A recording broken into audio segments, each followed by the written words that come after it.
to New York and become an actor, and if things didn't work out, I'd live in Central Park and dumpster dive behind Panera Bread.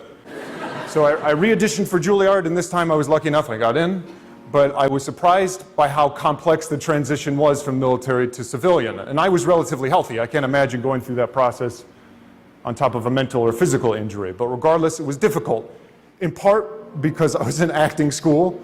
I couldn't justify going to voice and speech class, throwing imaginary balls of energy at the back of the room, doing acting exercises where I gave birth to myself while my friends were serving without me overseas. But also because I didn't know how to apply the things I learned in the military to a civilian context. I mean that both practically and emotionally. Practically, I had to get a job. I was an infantry marine where you're shooting machine guns and firing mortars. There's not a lot of places you can put those skills in the civilian world.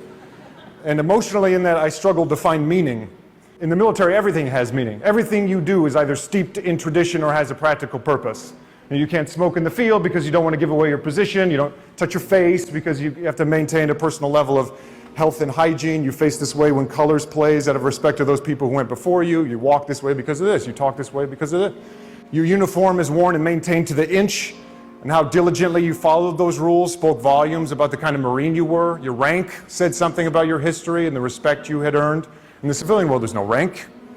Here you're just another body. I felt like I constantly had to prove my worth all over again. And the respect civilians were giving me while I was in uniform didn't exist while I was out of it. There didn't seem to be a sense of community. Whereas in the military, I felt this sense of community. How often in the civilian world are you put in a life or death situation with your closest friends and they constantly demonstrate that they're not going to abandon you? And meanwhile, at acting school, it was really for the first time discovering playwrights and characters and plays that had nothing to do with the military, but were somehow describing my military experience in a way that before to me was indescribable.